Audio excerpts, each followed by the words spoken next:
அண்ணா அறிவாலயம், அங்கே படுக்கறை இல்லை, திண்ணைதான் இருக்கிறது, அங்கு உட்கார்வதுதான் அவசியம்.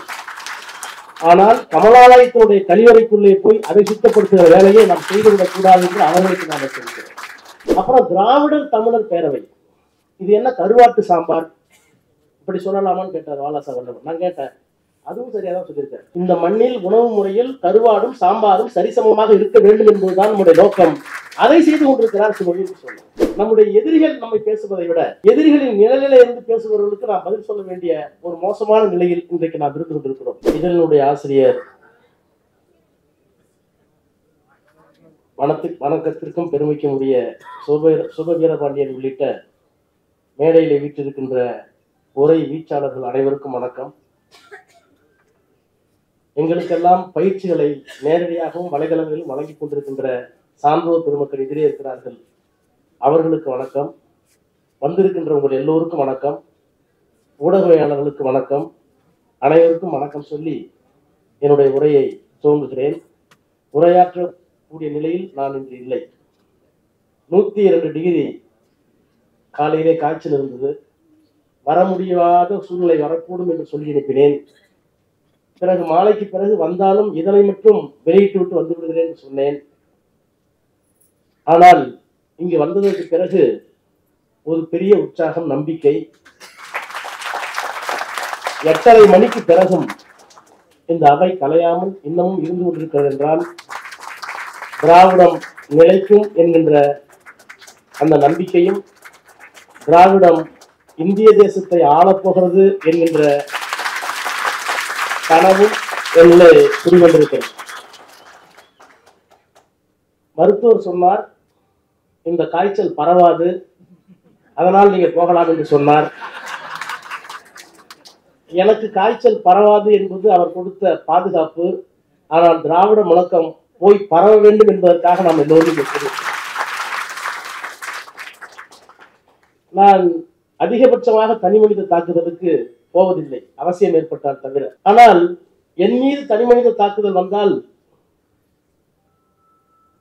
அதை சமாளிப்பது என்பது வேறு. ஆனால் அண்மை காலமாக பேராசிரியர் சுபவி அவர்கள் மீது நடத்தப்படுகின்ற தாக்குதல்கள் நிச்சயமாக என்னுடைய பொறுமையை இழக்க செய்திருக்கிறது என்பதை நான் இங்கே சொல்லியாக வேண்டும். மாப்போசியை விட திராவிட இயக்கத்தை விமர்சித்தவர்கள் வேறு யாரும் இருக்க முடியாது. தமிழ் என் தாய்மொழி என்றால் சமஸ்கிருதம் என் தந்தை மொழி. பாரத பண்பாடுதான் நம்முடைய பண்பாடு. சமஸ்கிருதத்தை நாம் எல்லோரும் கற்க வேண்டும். இந்திய தேசியம் என்பது உண்மை என்றெல்லாம் திராவிட இயக்கத்திற்கு எதிராக போர் தொடுத்தவர் மாப்போசி. அவருக்கும் சிலையை நாங்கள் தான் திறந்தோம், நாம் தான் திறந்தோம். இன்றைக்கு மாப்போசி செய்யாத வேலையை கூட இன்னும் கொஞ்சம் அதிகமாக சில அறிஞர்கள், ஒரு காலத்தில் நான் அதிகம் நேசித்த, அதிகம் படித்த தமிழ் அறிஞர்கள் எல்லாம் இன்றைக்கு சுபவியை தாக்குகிறார்கள். உள்ளபடியே கவலைப்படுகிறேன், ஆத்திரப்படுகிறேன், அவர்களுக்கு பதிலளிக்க எண்ணுகிறேன். வார்த்தைகளுக்கு அளவு இருக்கிறது. அறிவாலயத்து திண்ணையில் ஒட்டி கொண்டிருக்கின்ற குடியேற்றவாதி என்று ஒரு வார்த்தை என்னிடத்திலே வாலாசா வல்லவன் சொன்னார். இவ்வளவு மோசமாக பேசுகிறார்கள் என்று சொன்னார். எனக்கு கோபம் வந்தது. கோபம் வந்ததற்கு பிறகு அண்ணாவும் கலைஞரும் காட்டிய அந்த பொறுமை வந்தது. நான் சொன்னேன், ஒன்றும் தவறாக இல்லையே. அண்ணா அறிவாலயம், அங்கே படுக்கறை இல்லை, திண்ணைதான் இருக்கிறது, அங்கு உட்கார்வதுதான் அவசியம். ஆனால் கமலாலயத்தினுடைய கழிவறைக்குள்ளே போய் அதை சுத்தப்படுத்துகிற வேலையை நாம் செய்துவிடக் கூடாது என்று அவர்களுக்கு நாம் சொல்கிறோம். அப்புறம் திராவிடர் தமிழர் பேரவை, இது என்ன கருவாட்டு சாம்பார் இப்படி சொல்லலாமான்னு கேட்டார் வாலாசா வல்லவன். நான் கேட்டேன், அதுவும் சரியாதான் சொல்லியிருக்கேன். இந்த மண்ணில் உணவு முறையில் கருவாடும் சாம்பாரும் சரிசமமாக இருக்க வேண்டும் என்பதுதான் நம்முடைய நோக்கம். அதை செய்து கொண்டிருக்கிறார் சுமதி சொன்னார். ஆக நம்முடைய எதிரிகள் நம்மை பேசுவதை விட எதிரிகளின் நிழலிலே இருந்து பேசுபவர்களுக்கு நாம் பதில் சொல்ல வேண்டிய ஒரு மோசமான நிலையில் இன்றைக்கு நாம் இருந்து கொண்டிருக்கிறோம். அந்த வழியில் இங்க சொன்னார்களே, பகுத்தறிவாக இருந்தாலும், புரட்சியாக இருந்தாலும், விடுதலையாக இருந்தாலும், உண்மையாக இருந்தாலும், மன்றமாக இருந்தாலும், அல்லது புதுவாழ்வாக இருந்தாலும், அல்லது தென்றலாக இருந்தாலும் முரசொலியாக இருந்தாலும் அந்த வரிசையில் இன்றைக்கு திராவிட முழக்கம் நம்முடைய கைகளே வந்திருக்கிறது. இதை அவர் நடத்துகிற போது இருக்கின்ற நெருக்கடிகளை எல்லாம் நம்முடைய நக்கீரன் கோபால் இங்கே சொன்னார். நான் சுபவி அவர்களுக்கு சொல்லுகிறேன், இந்த பத்திரிகையை நீங்கள் அல்ல, நாம் எல்லோரும் சேர்ந்து தொடர்ந்து நடத்துவோம். என்ன திருச்சலோடு நடத்துவோம் என்று சொன்னால், பெரியார் சொன்னார்ல, மயிரை கட்டி மலையை இழுக்கிற, வந்தா மலை போனா மயிர், அந்த திருச்சலோடு நாம் நடத்துவோம். ஏனென்றால் இன்றைக்கு இந்தியா முழுக்க தலைவர்கள் இருக்கிறார்கள். பாரதிய ஜனதா கட்சியை ஆட்சியில் இருந்து அகற்ற வேண்டும், அது மதவாத கட்சி என்று உணர்கின்ற அரசியல் தலைவர்கள் காஷ்மீரிலே ஃபாரூக் அப்துல்லா தொடங்கி காஷ்மீரிலே கடைசியில் இருக்கின்ற பினராயி விஜயன் வரை இருக்கிறார்கள். எல்லா தலைவர்களுக்கும் செல்வாக்கு இருக்கிறது, எல்லா தலைவர்களுக்கும் அரசியல் கட்சியினுடைய அங்கீகாரம் இருக்கிறது. ஆனால் இந்த பாரதிய ஜனதா கட்சியை, RSஐ, மோடியை, அமித்ஷாவை, அவர்கள் கொண்டிருக்கின்ற தத்துவத்தை வீழ்த்துகின்ற மருந்து அவர்கள் கையிலே இல்லை. அந்த மருந்து தமிழ்நாட்டில் தந்தை பெரியாரும் பேரறிஞர் அண்ணாவும் கலைஞரும் கொடுத்த காரணத்தினால் அந்த மருந்தை வைத்திருக்கின்ற, அந்த வெடிகுண்டை வைத்திருக்கின்ற இந்த இயக்கங்கள் தான் அவர்களை வீட்டுக்கு அனுப்பக்கூடிய வல்லமை பெற்றிருக்கின்றன. அதனால்தான் அவர்கள் நம்மை பார்க்கிறார்கள். இன்றைக்கு நம்முடைய மாண்புமிகு முதலமைச்சர் முத்துவேல் கருணாநிதி ஸ்டாலின் அவர்கள் திராவிட மாடல் ஆட்சி என்று சொன்னால் அது என்ன என்று அவர்கள் கேட்கிற போது நாங்கள் சொல்லுகிறோம், ஒரு காலத்திலே திராவிடம் என்றால் நம்முடைய பேராசிரியர் தான் நீங்க சொன்னார், இன்றைக்கு அது கருத்தியலாக வந்திருக்கிறது. இந்த திராவிடம் என்கிற வார்த்தையை நாம் விட்டு தமிழ் என்று போனால் ஆரியம் இங்கே வந்துவிடும். ஆரியத்தை தடுத்து நிறுத்துகின்ற ஒரு சொல்லாட்சி இருக்கிறது என்று சொன்னால் அது கருத்தியல் ரீதியாக, நிலவியல் ரீதியாக, மொழியியல் ரீதியாக திராவிடம் மட்டும்தான் என்பதை நாம் உறுதியோடு ஏற்கலாம். எனவே அந்த விதத்திலே இன்றைக்கு திராவிட முழக்கம் வெளியே வந்திருக்கிறது. இங்கே சொன்னார்கள், நம்முடைய நவாஸ்கரி கூட இங்கே சொன்னார், மிருக பலத்தோடு இருக்கிறார்கள் பாரதிய ஜனதா கட்சி, மிருக பலத்தோடு இருக்கிறார்கள். யாரை பார்த்தாலும் பயப்படுவதில்லை, காங்கிரஸை பார்த்தால் பயப்படுவதில்லை, சிபிஐ சிபிஎம்முக்கு எண்ணிக்கையே இல்லை.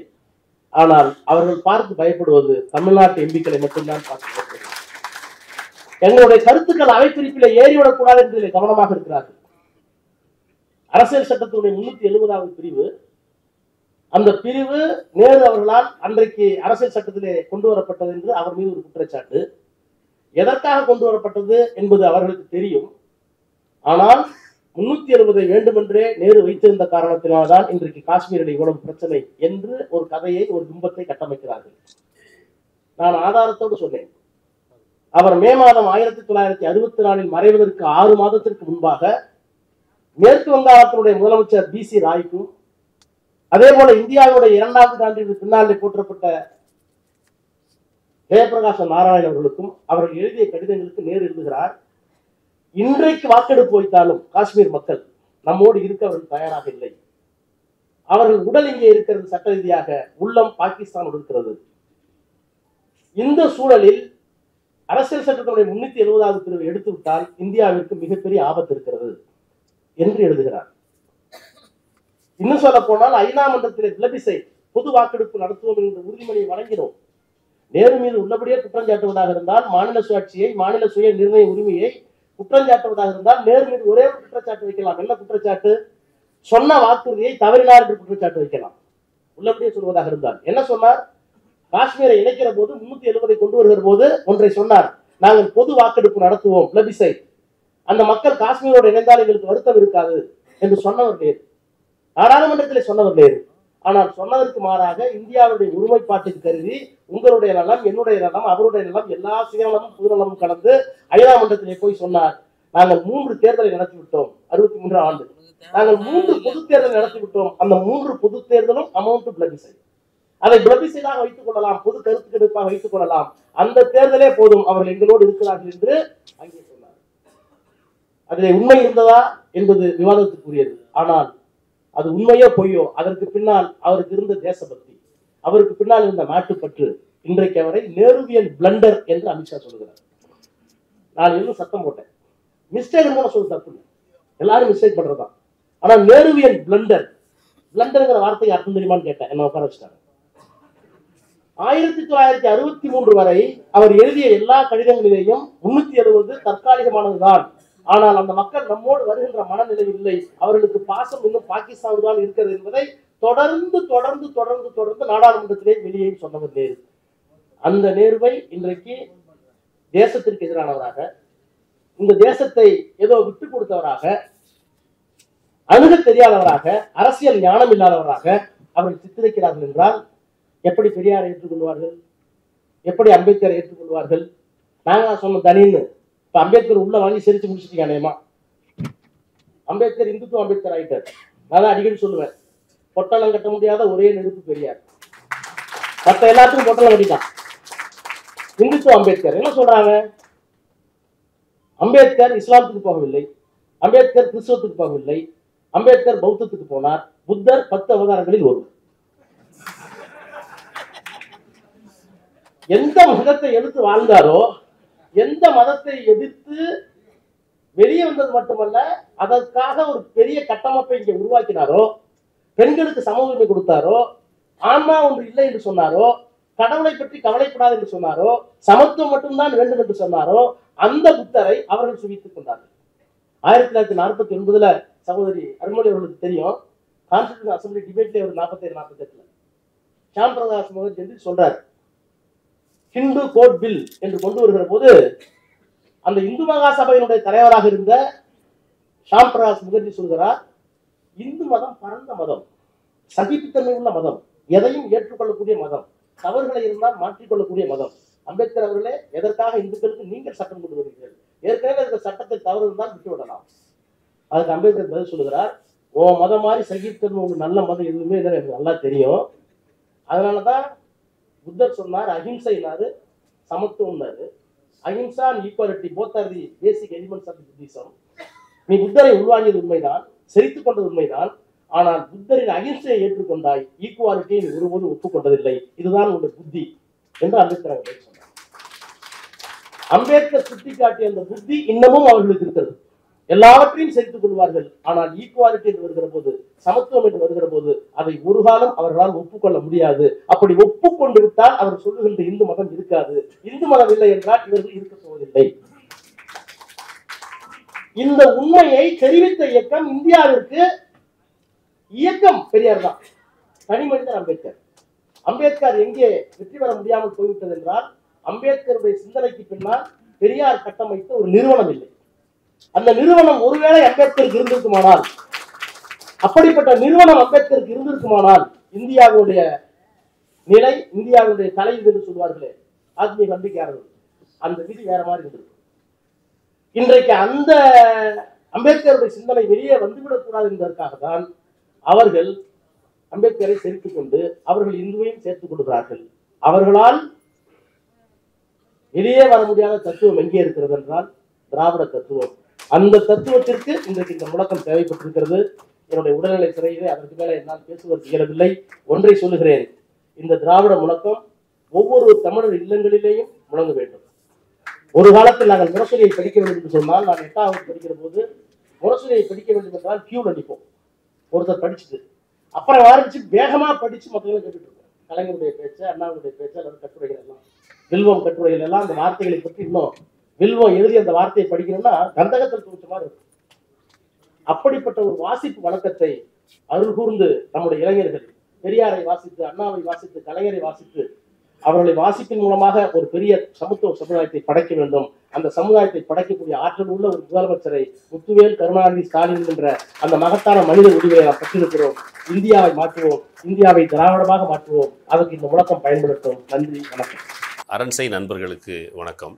அரண்சை ஊடகம் சுயேட்சையாக இயங்குவதற்காகவே உருவாக்கப்பட்டது. நாம் செய்கிற வேலை உண்மையிலேயே மக்களுக்காக செய்கிறோம் என்பதை நீங்கள் நம்பினால், வாய்ப்பு இருந்தால் இந்த ரேசர் பே QR கோடுக்குள்ளே நீங்கள் அதை ஸ்கேன் பண்ணி எங்களுக்கு உங்களால் இயன்றதை, விருப்பம் இருந்தால் ஆதரவு தெரிவிக்கலாம்.